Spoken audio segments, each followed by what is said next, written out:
ನಮಸ್ಕಾರ ಎಲ್ರಿಗೂ ಫ್ರೆಂಡ್ಸ್. ಈ ದಿನ ಕಡಲೆ ಬೀಜದಿಂದ ನಾನು ಉಂಡೆ ಮಾಡ್ತಾಯಿದ್ದೀನಿ. ಸೊ ಇದು ಕಡಲೆ ಬೀಜ ಬೇಕು.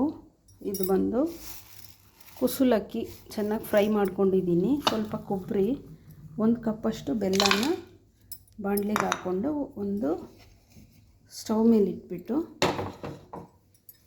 ಒಂದು ಅರ್ಧ ಗ್ಲಾಸಷ್ಟು ನೀರು ಹಾಕ್ಕೊತಾ ಇದ್ದೀನಿ.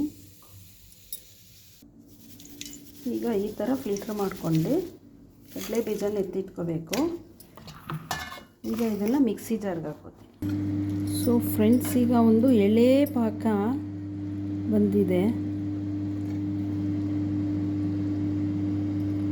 ಸಾಕು, ಇಷ್ಟು ಬಂದರೆ ಸಾಕು. ತುಂಬ ಗಟ್ಟಿ ಪಾಕ ಆದರೆ ಗಟ್ಟಿ ಬಂದುಬಿಡುತ್ತೆ, ಕಚ್ಚಕ್ಕಾಗಲ್ಲ. ಸೊ ಈಗ ಕಡಲೆ ಬೀಜ ಹುರಿದಿಟ್ಕೊಂಡಿರೋ ಸಿಪ್ಪೆ ಹಿಡ್ದಿರೋದನ್ನು ಹಾಕಿದ್ದೀನಿ. ಒಂದು ಸ್ವಲ್ಪ ಕೊಬ್ಬರಿ ಹಾಕ್ತಾಯಿದ್ದೀನಿ, 1 ಕಪ್ಪು. ಮತ್ತು ಇದು ಬಿಳಿ ಎಳ್ಳು ಹಾಕ್ತಾಯಿದ್ದೀನಿ. ಇವೆಲ್ಲ ಚೆನ್ನಾಗಿ ಕಲಿಸ್ಕೋಬೇಕು. ಈಗ ಇದ್ರ ಜೊತೆ ಪೌಡ್ರ್ ಮಾಡಿಟ್ಟಿದ್ದೀನವಲ್ಲ ಕುಸುಲಕ್ಕಿ, ಅದನ್ನು ಹಾಕಬೇಕು. ಒಂದು ಸ್ವಲ್ಪ ಏಲಕ್ಕಿ ಪುಡಿ. ಈಗ ಚೆನ್ನಾಗಿ ಕಲಿಸ್ಕೋಬೇಕು. ಸೊ ಫ್ರೆಂಡ್ಸ್, ಈಗ ಇದಿಷ್ಟನ್ನು ನಾವೊಂದು ಎಣ್ಣೆ ಸವರಿರೋ ಪ್ಲೇಟ್ಗೆ ಟ್ರಾನ್ಸ್ಫರ್ ಮಾಡ್ಕೋಬೇಕು.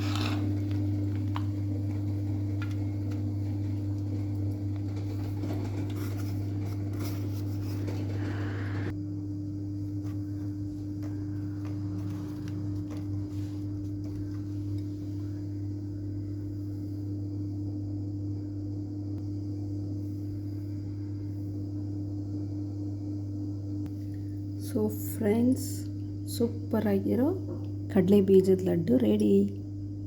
Thanks for watching.